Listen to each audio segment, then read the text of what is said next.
Vous écoutez Nana FM, il sonne 7h17 à Lomé. Mesdames et messieurs, bonjour et merci pour votre fidélité constamment renouvelée à la plus belle des radios. Nous vous souhaitons la bienvenue dans le débat de Nana FM en ce matin du jeudi 30 août 2018. À l'annonce par communiqué de la reprise des activités de la CENI, les incrédules étaient encore assez nombreux et le doute persistait même après la fixation de la date du début du recensement électoral par cette même CENI. Mais depuis la création en Conseil des ministres ce mardi de la Force Sécurité Élection 2018, une certaine évidence se dégage.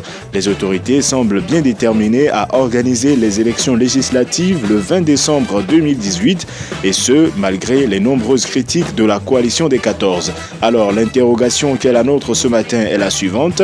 À cette allure, la Commission électorale nationale indépendante est-elle encore arrêtable? Et pour en parler, avec moi dans ce studio, Maître Raphaël Condé Adjaré, il est le deuxième porte-parole du Front citoyen Togo Debout. Bonjour Maître.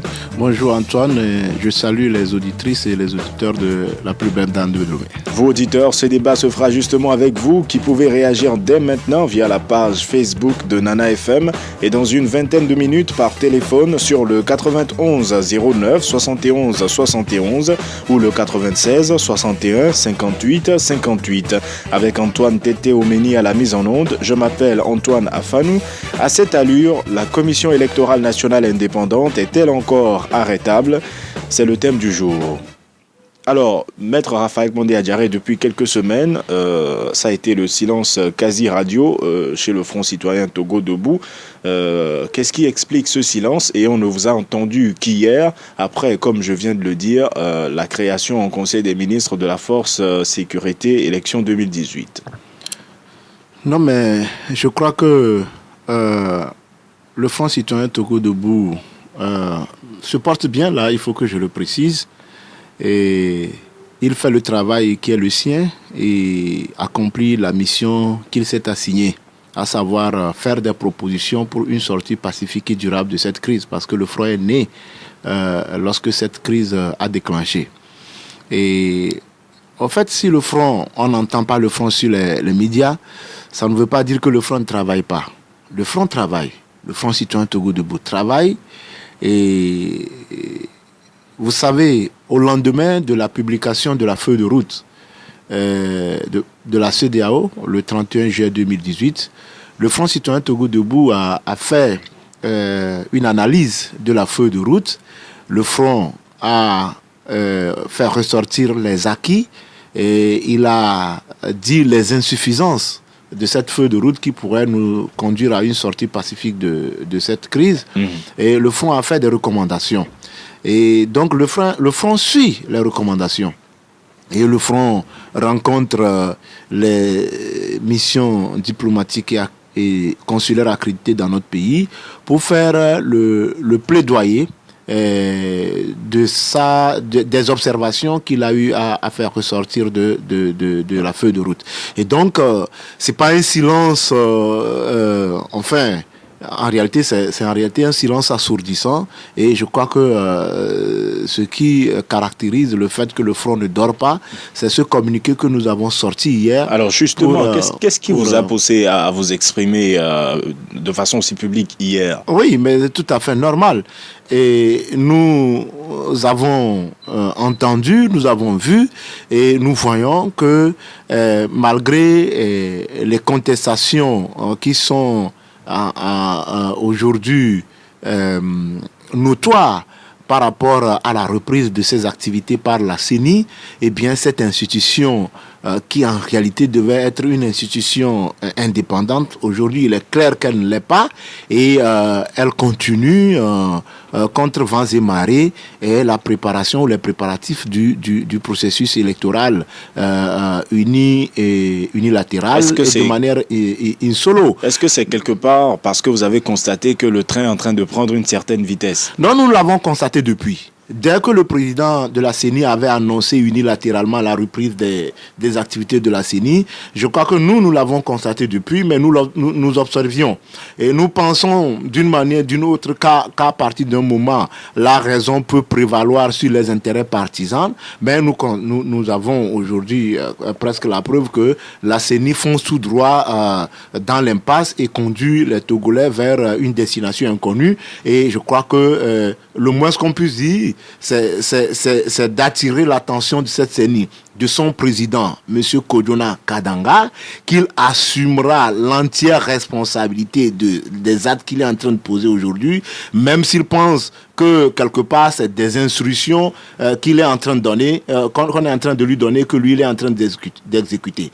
La CENI, c'est une institution qui doit être indépendante, et les personnes qui composent cette CENI, notamment le président de la CENI, doit montrer une certaine indépendance. Il doit être à la hauteur de toutes les querelles, les petits intérêts partisans, parce qu'en réalité c'est l'intérêt d'une nation qui est en jeu. Et donc je crois que si vous êtes président d'une CENI, d'une institution indépendante, et on vous demande d'accomplir des tâches qui en réalité vous dépassent, et vous pensez que vous le faites contre votre conscience, mais vous n'avez qu'à vous démettre, vous n'avez qu'à démissionner. Et donc, moi je crois qu'aujourd'hui, tout ce qui se fait à la CENI, je crois quand même que M. Kodjona Kadanga, quand j'ai vu un peu son parcours, ou bien son passé, sa biographie sur les réseaux sociaux, je crois quand même qu'il est issu, on dit qu'il est issu de la société civile, qu'il est président d'une organisation de la société civile, et que c'est en cette qualité, ou bien c'est vu son palmarès, qu'on l'a nommé à la tête de la CENI.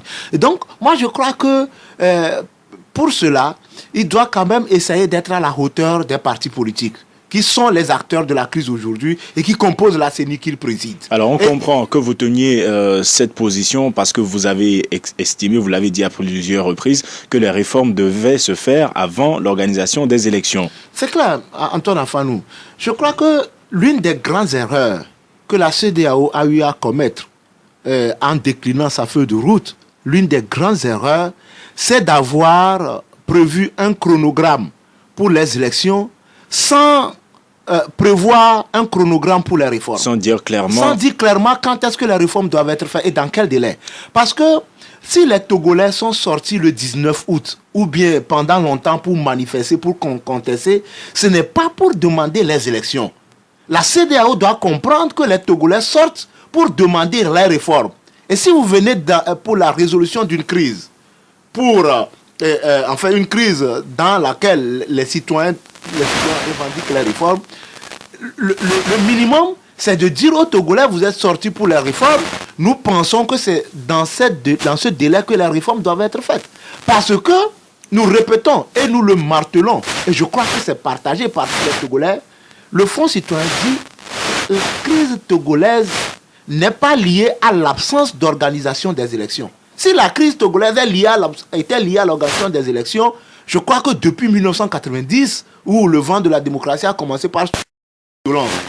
Et je crois que ce cycle infernal, élection, contestation, répression, et puis négociation, et on retombe dans un autre cycle. Je crois que la CENI doit savoir raison garder et dire que cette fois-ci, il faut prendre du temps. Et il ne coûte rien à personne de s'arrêter, de marquer un arrêt pour mieux faire. Alors, le fait d'espérer que la CENI retrouve à un moment donné la raison, comme vous l'avez dit, plusieurs partageaient ce sentiment, notamment Djeri Tama, qui lui-même, par son parti, a un représentant dans cette CENI, puisqu'il fait une publication dans laquelle il dit clairement, presque un mois après la diffusion des recommandations de la CEDEAO, nous nous attendions à ce que, parallèlement à l'organisation des législatives, les réformes constitutionnelles engendrent rapidement les débats à l'Assemblée nationale en vue de leur adoption avant les élections législatives.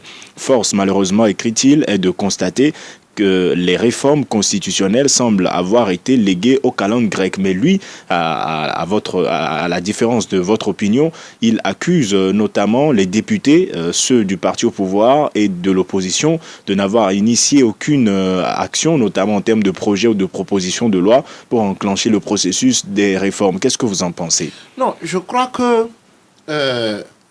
j'ai suivi cette publication heureusement que quand vous lisez la publication de M. Djerry Tama, il n'est pas d'accord par rapport au processus actuel. Mais c'est vrai qu'il a son membre au niveau de la commission à la CENI. C'est chose qui peut être contradictoire parce que quand on n'est pas d'accord, il faut dire non. Et je ne peux pas être en train de contester un processus et cautionner ce processus par la présence d'un membre. Soit c'est un politicien. Mais au fait, lorsque la CEDEAO a décliné sa feuille de route, je crois que la CEDEAO a prévu un comité de suivi. À mon sens, et le bon sens voudrait que ce comité de suivi et un comité d'appui à l'expertise électorale qui sera composé, enfin, qui sera mis sur place par la CEDEAO, doit appuyer la CENI. À mon sens, avant que ce comité de suivi ne soit mis en œuvre, il est quand même clair que la CENI ne devait pas reprendre de manière unilatérale le processus électoral parce que ce processus avait été suspendu parce qu'on le veut consensuel et inclusif. Et donc, vous voyez, je suis d'accord qu'aujourd'hui, on ne puisse pas... on dise qu'il faut faire la réforme. Est-ce que les députés ont une part de responsabilité ? La responsabilité des députés, je crois qu'elle est depuis 2013, depuis leur élection jusqu'à nos jours. Nous avons suivi ce qui se fait, mais il ne faut pas voiler la face. Il ne faut pas... Moi, je crois qu'il faut serrer cette responsabilité. Et pour moi, elle est claire, hein, parce qu'il y a une majorité. Et la minorité ne peut rien faire sans la majorité. Quand bien même la minorité peut introduire une proposition de loi à l'Assemblée nationale, mais je dis la minorité ne peut rien faire sans la majorité. Et ensuite, nous avons des antécédents dans l'histoire où, avec cette législature où des propositions de loi ont été introduites par cette minorité, mais qui n'ont pas reçu l'assentiment de la majorité. Et que même un projet de loi a été initié par le gouvernement qui prenne en compte les revendications populaires avec la limitation du mandat présidentiel, avec la possibilité ou l'impossibilité des dérogations. Mais ce projet de loi a été rejeté par la majorité. Donc, je crois qu'il y a un antécédent qui fait aujourd'hui que avant d'introduire une proposition de loi ou un projet de loi, il faut un travail préalable. Et donc, sans ce travail préalable, je crois que à moins d'amuser la galerie ou bien d'être plaisantin, on fait débarquer une proposition de loi ou un projet de loi à l'Assemblée nationale sans un travail préalable. Or, ce travail préalable n'est pas fait parce que nous avons vu sur les médias que le dialogue qui s'est passé n'a pas été un dialogue direct entre les acteurs, que c'est des rencontres entre la C14 et la facilitation, et entre UNIR et la facilitation. Enfin, on fait une plénière, on fait une synthèse sans un dialogue direct. Donc, moi, je crois que c'est vrai, les députés ont une responsabilité, mais de quel genre de député? Moi, je crois que la majorité en assume la tiers responsabilité parce que c'est la majorité qui est au pouvoir et c'est la majorité. Parce qu'aujourd'hui, Antoine, cette majorité sait quelle réforme va dans l'intérêt du peuple. Mais la majorité à la CEDEAO de dire à M. Kodjona Kadanga et à sa CENI que non, nous voulons un processus inclusif. Nous voulons un processus effectif. À ce rythme, vous pensez que c'est encore possible puisque tous les éléments sont pratiquement en train de se mettre en place? Je pense que c'est possible. Je pense que c'est possible pour deux raisons. Parce que l'être humain est capable de s'amender. L'être humain est capable de faire un effort surhumain pour se dépasser et savoir ce qui est bon pour le peuple. Et donc, ça peut se faire par le fait que M. Kodjona Kadanga et ceux qui sont derrière lui le poussent à conduire le peuple dans l'impasse, à s'amender et à revenir à de meilleurs sentiments. Mais je crois aussi qu'il y a la CEDEAO. Parce que le Togo, pour moi, reste quand même une curiosité démocratique dans la sous-région. C'est toujours au Togo que lorsqu'il y a des élections, tout le monde, les populations sont amenées à traverser les frontières. Mais donc vous pensez que c'est à la CEDEAO d'arrêter... La CEDEAO est garant de sa feuille de route. Alors, certains... La CEDEAO veut un processus inclusif. Aujourd'hui, ce processus ne l'est pas. Il est biaisé, il est unilatéral. La CEDEAO doit dire, mais vous devez arrêter. Parce que la CEDEAO sait, je dis, nous, au Front Citoyen Togo Debout, nous disons que la CEDEAO connaît le mal togolais. Mais certains estiment qu'on en entend trop de la CEDEAO. Oui, j'en arrive. La CEDEAO connaît le mal togolais pour avoir été complice à ce qui s'est passé en 2005. Pour moi, la CEDEAO ne peut pas résoudre cette crise sans se référer à ce qui s'est passé en 2005. Et le Togo est le pays de la sous-région qui a payé le lourd tribut pour le processus de démocratisation. 500 morts, Antoine, moi je le répète, ce chiffre il est frais dans nos mémoires, c'était comme hier. 500 morts, c'est pas rien. Ce ne sont pas des animaux, ce ne sont pas des bêtes qui tombent. Je dis 500 morts, c'est pas rien et j'en appelle à M. Kodjona Kadanga.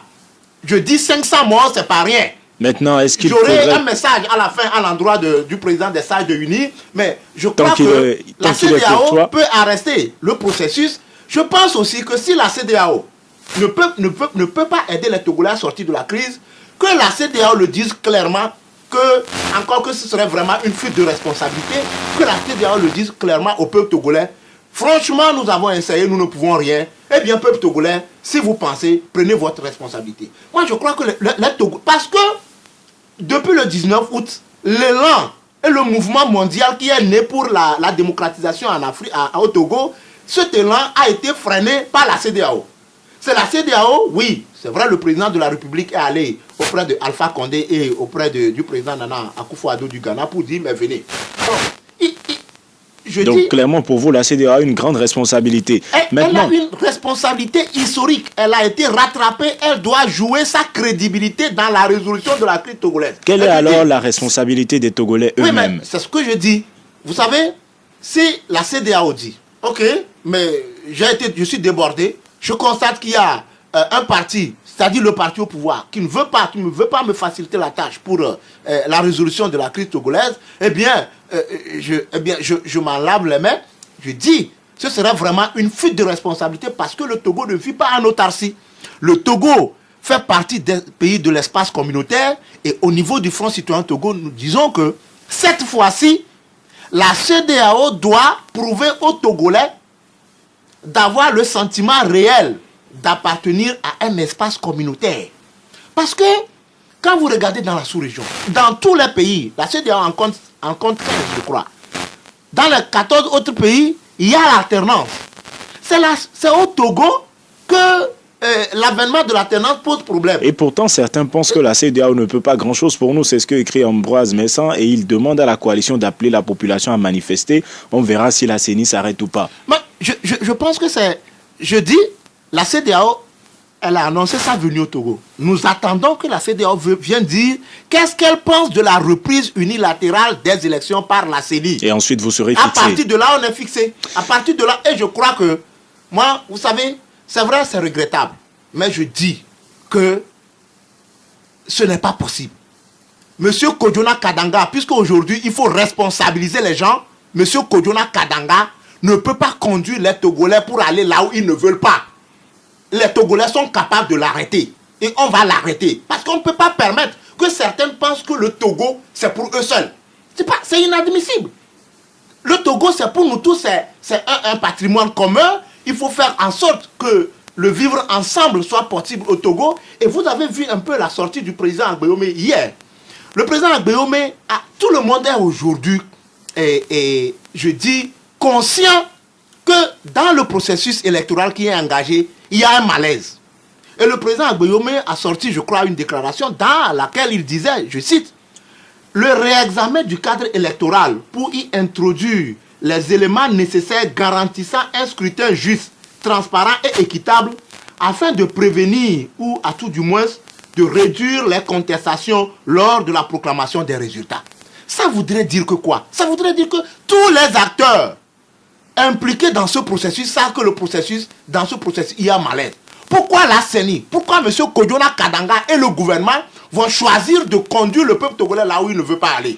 Et je crois que, vous savez, seul le peuple est souverain. C'est vrai qu'il faut permettre au peuple d'exercer cette souveraineté à travers les élections. Mais il faut que ces élections soient transparentes. Et aujourd'hui, le constat est clair. Le Front notamment est déterminé à mobiliser la population c'est une vérité de la police. Mais est-ce que vous pensez qu'on vous laissera faire? Parce que par le passé, vous avez déjà tenté d'organiser des manifestations qui n'ont pas abouti. Pourquoi on ne va pas nous laisser faire? Nous sommes aussi des Togolais. Cette fois-ci, je dis que 2018, ce n'est pas comme avant. Et le mouvement qui s'est déclenché en 2017, nous n'allons pas retourner chez nous, rasseoir sans voir le bout du tunnel. Il faut que le processus de démocratisation que nous avons déclenché depuis 1990, avec son compteur de mort, il faut que ce processus connaisse ses fins. Et c'est le seul hommage que nous pouvons rendre aux victimes, à ceux qui sont tombés pendant ce processus. Nous allons maintenant ouvrir le standard, le 91 09 71 71 ou le 96 61 58 58. À votre avis, à cette allure, la Commission électorale nationale indépendante est-elle encore arrêtable? Vos réactions sont également attendues sur la page Facebook de Nana FM. Nous allons prendre un premier auditeur en ligne. Allô? Oui, bonjour, monsieur Fanny. Bonjour, monsieur Bankole. Oui. Allez-y, nous vous écoutons depuis Amoutivé. Bonjour à notre invité. Bonjour, monsieur Bankole. J'ai été ravi d'apprendre les réactions qui constituent des mises en garde à l'endroit de la CENI, réactions du maître et de Obu. Je crois que nous sommes suffisamment intelligents dans ce pays pour éviter à notre chère mère patrie les souffrances inutiles. La CENI peut encore arrêter. Et je voudrais inviter le maître et Obu à aller plus loin que leur déclaration, c'est-à-dire à démissionner tout simplement de la CENI. Alors, cela va sûrement stimuler l'arrêt dont nous parlons, cette activité de la CENI. Ça, c'est une première chose. La deuxième chose, c'est que je ne comprends pas pourquoi nous ne pouvons pas nous asseoir entre nous et parler, discuter des réformes.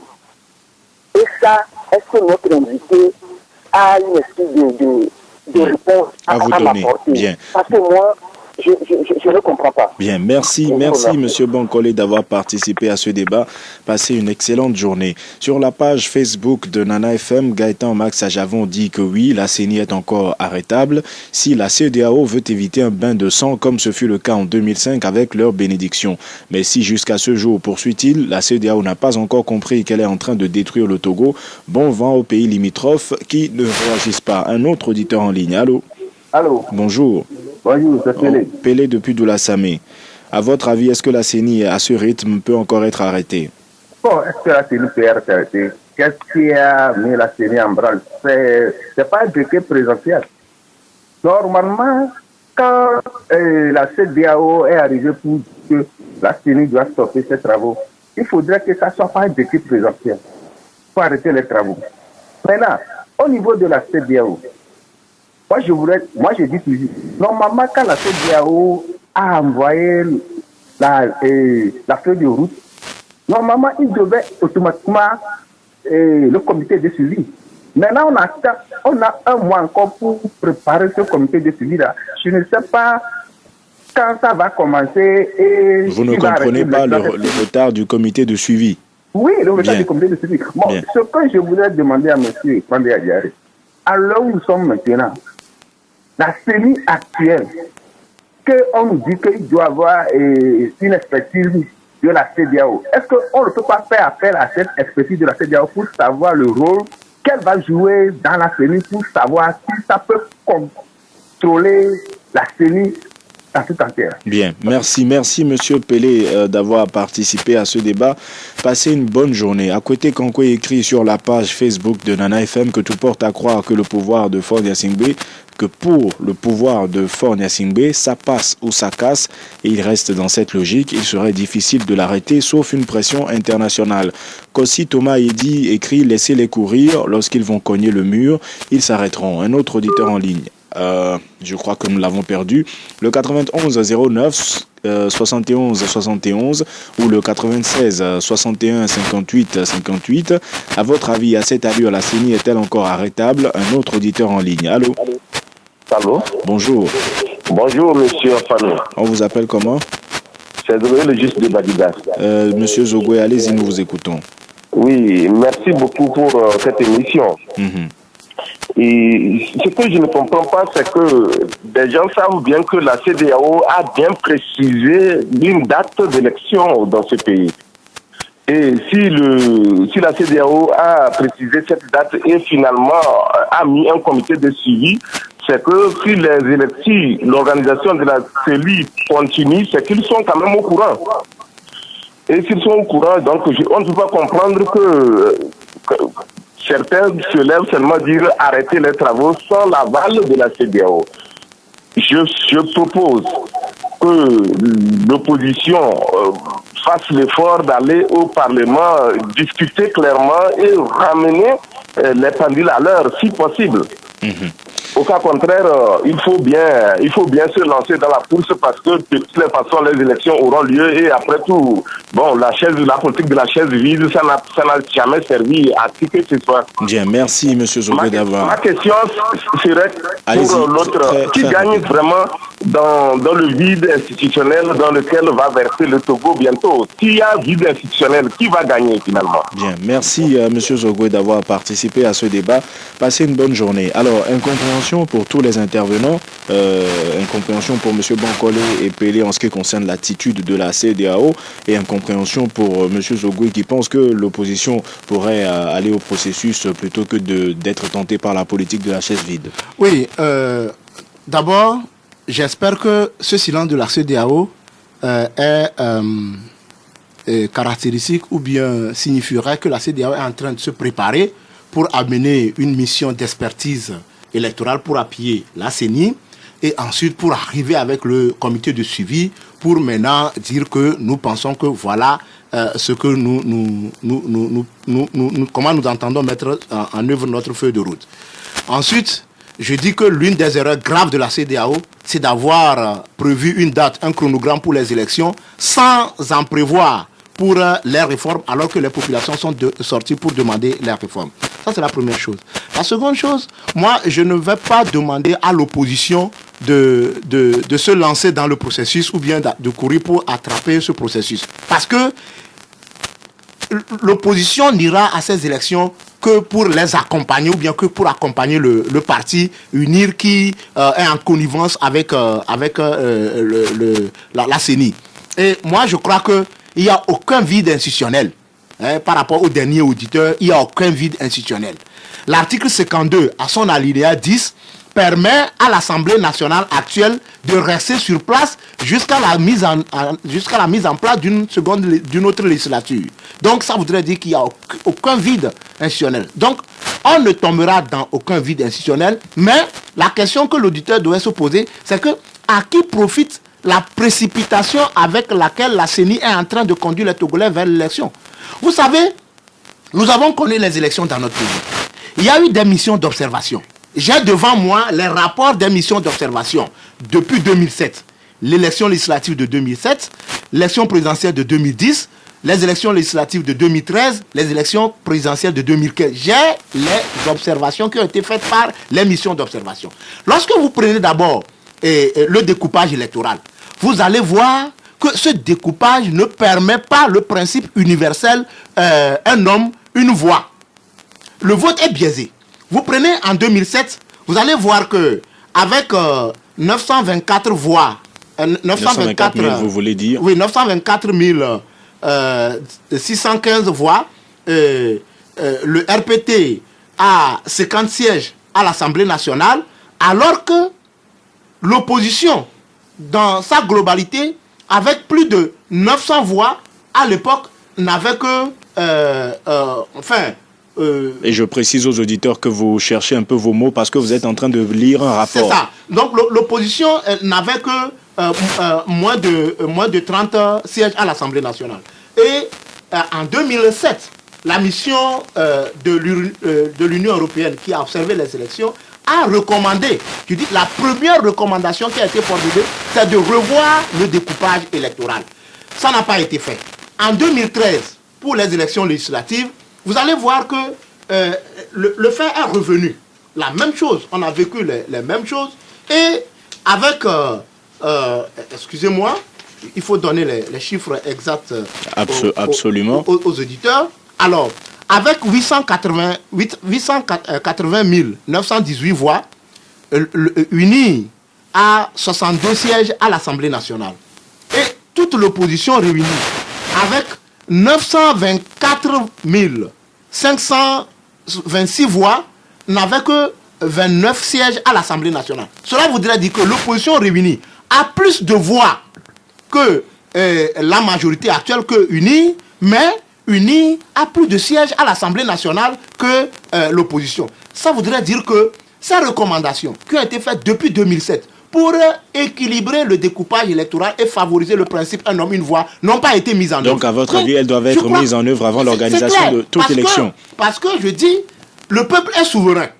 Et le peuple mandate ses représentants à l'Assemblée nationale. Et donc, j'ai entendu la plupart, le président, le professeur Charles Kondi-Agba dire qu'on fait une balance entre la densité de la population ou bien la géographie et la démographie pour pouvoir... non, je pense qu'il est clair qu'aujourd'hui, s'il y a un représentant à l'Assemblée nationale, le député représente le peuple. Le député ne représente pas le territoire. Alors, c'est vrai que les coups de fil se bousculent au standard, mais avant de prendre d'autres auditeurs en ligne, pourquoi ne saisissez-vous pas la CEDEAO? Vous estimez qu'elle fait preuve d'un certain silence et vous espérez que c'est pour bien résoudre les problèmes après. Vous avez eu à saisir l'institution. Pourquoi ne rééditez-vous pas l'expérience? Mais nous avons saisi la CEDEAO. Nous avons saisi la CEDEAO pour dire que mais ce processus est unilatéral, que le processus doit être arrêté, que la CEDEAO a décliné une feuille de route, que la CEDEAO a prévu un comité de suivi, que la CEDEAO a prévu un appui d'expertise électorale et que sans ces éléments-là, le processus ne peut pas... On a saisi la CEDEAO. Je crois que la coalition aussi a saisi la CEDEAO. Avez-vous eu un retour? Non, nous n'avons pas eu un retour. Nous avons appris que la mission est annoncée, il y a des dates qui sont reportées, mais je vous dis que nous n'avons pas le communiqué que nous avons rendu public hier, ça c'est le Front Citoyen Togo Debout, mais je crois que d'autres organisations de la société civile travaillent, et il y a un travail qui se fait pour que de manière générale, il soit dit quand même que la CENI doit marquer un arrêt par rapport au processus électoral. Nous prenons un autre auditeur en ligne. Allô? Allô, bonjour. Bonjour madame, ici, comment allez-vous? Ça va. À votre avis, la CENI est-elle encore arrêtable à cette allure? Si la CENI est encore arrêtable, et cette CENI n'arrêtera rien du tout. Elle n'arrêtera rien du tout, comme elle a l'habitude. Vous ne pensez pas qu'avec la pression de la population, comme le pensent certains, il pourrait y avoir un changement? Ouf. Ils ont toujours fonctionné ainsi, avec la bénédiction de cette communauté internationale, et l'UE et la CEDEAO, tout le reste. Et moi, je dirais, même si ces gens-là, ces entités, les conseillent d'agir ainsi, mais ils n'ont pas une conscience pour dire stop cette fois-ci, pour dire non, ça va, on va plus évoluer dans la médiocrité, et pour brimer nos frères, et les tuer s'il faut, et négocier, accord, pas accord, tout le reste. Moi, je dirais stop à ces gens-là, à ces institutions qui viennent les conseiller ainsi. Donc pour vous, ce sont clairement les institutions internationales qui soutiennent la CENI dans sa démarche. Toutes ces institutions qui foutent la merde au Togo. Merci Madame Messi d'avoir participé à ce débat. Passez une excellente journée. Comme l'envie Lablé sur la page Facebook de Nana FM écrit oui, la CENI est encore arrêtable si l'opposition prend ses responsabilités ou la CEDEAO décide enfin de se mettre à la hauteur de la crise togolaise. Et il dit qu'en ce qui concerne la CEDEAO, il commence par avoir un doute en ce qui concerne leur bonne volonté dans la résolution de la crise. Un autre auditeur en ligne. Allô? Allô, bonjour Antoine. Bonjour Kanidek, comment allez-vous? Ça va bien. Allez-y, nous vous écoutons. Maître, bonjour. Bonjour, monsieur Kanidek. Antoine, moi j'ai toujours dit que la CEDEAO est complice dans la crise togolaise. Je dirais même pas que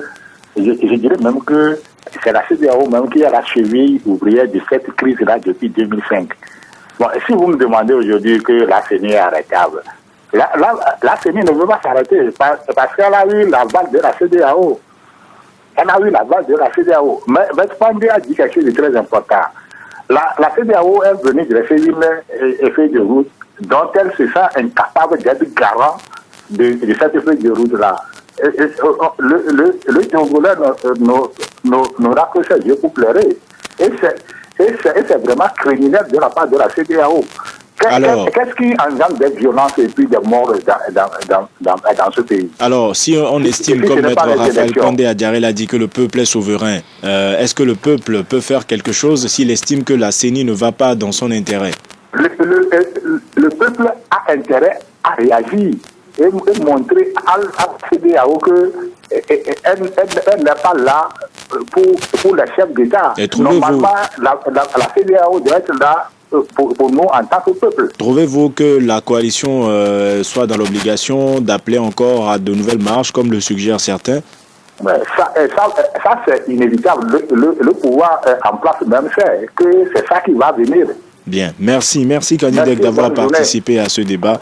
Passez une bonne journée également. Nous allons bientôt prendre le dernier auditeur en ligne, le 91 09 71 71 ou le 96 61 58 58. Auditeur en ligne, allô?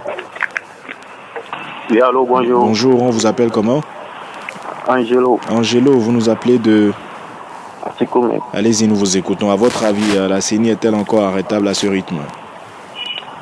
C'est ce qu'on a plusieurs fois dit sur vos antennes, en disant que l'opposition a sa place à la CENI, d'aller commencer un travail en attendant.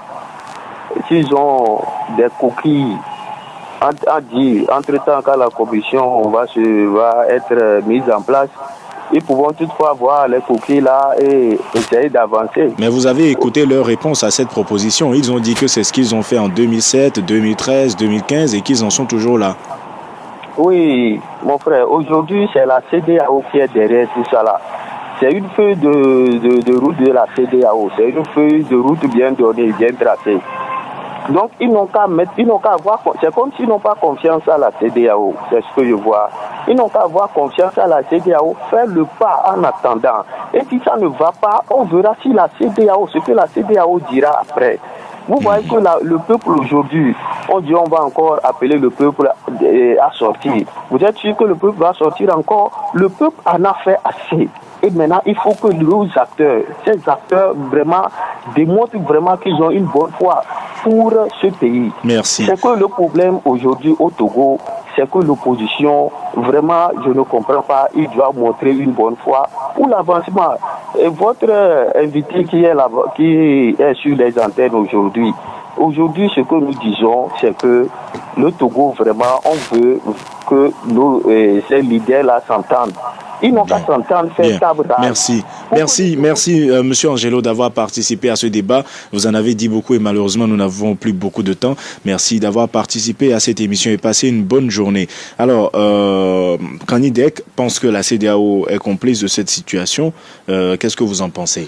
Non, moi, je crois que la complicité de la CEDEAO sera établie au moment où la CEDEAO va laisser cette CENI continuer le travail unilatéral qu'elle a entamé. Là, alors que, voilà, on attend la CEDEAO. Ça, on l'attend. Parce que quand la CEDEAO, la mission est revenue après la feuille de route, la mission, il a été question que la mission revienne pour dire le chronogramme de la mise en œuvre des réformes institutionnelles et constitutionnelles et du cadre électoral. Quand moi j'entends les gens dire l'opposition n'a qu'à aller occuper...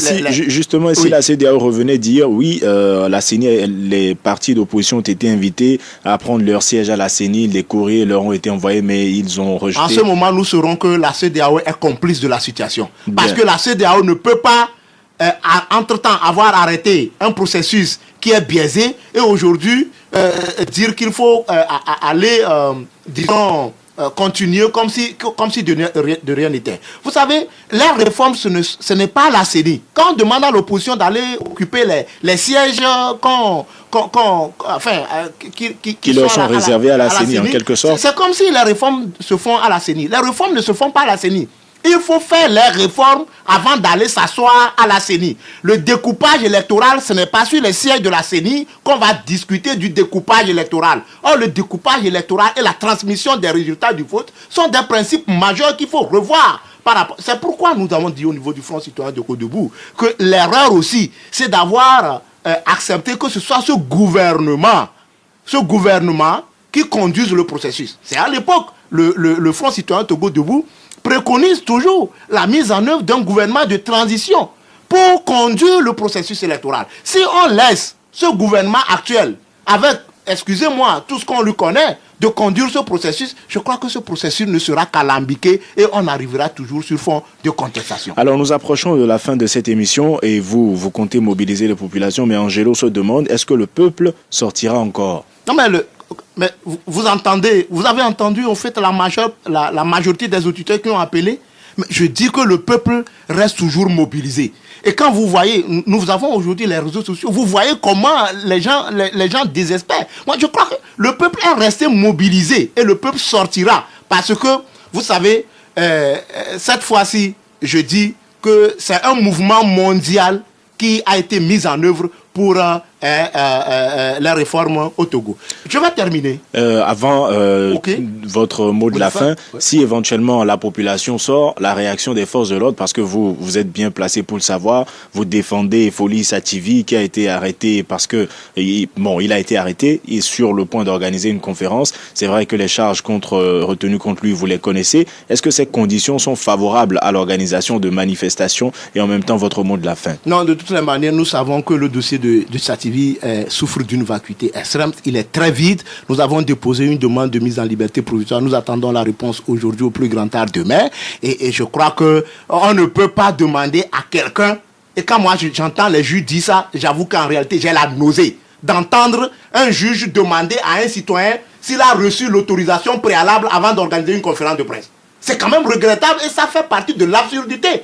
Soit c'est sûr, c'est fait sciemment, soit ça a été orchestré pour noyer un citoyen. C'est dommage. Et donc j'attends la suite de ma demande aujourd'hui ou demain et je réserverai toute action. Mais je voudrais un message.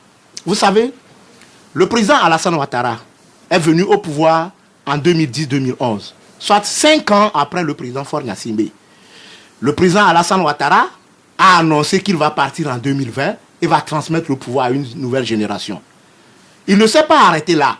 Le président Alassane Ouattara a libéré 800 prisonniers politiques.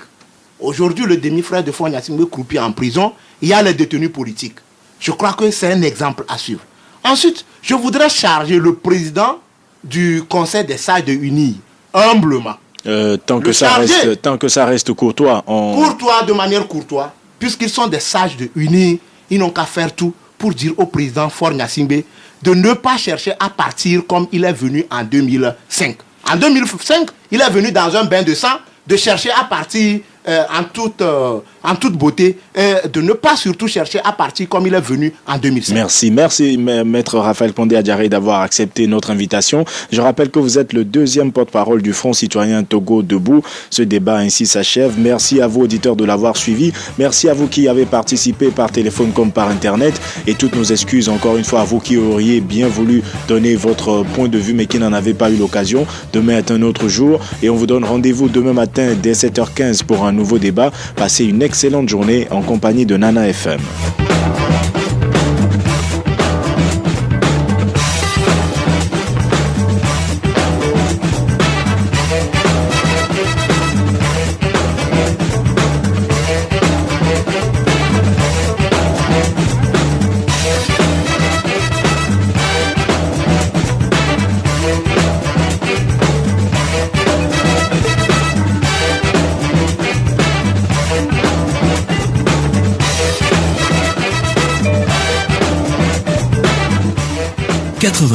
.5 Nana FM.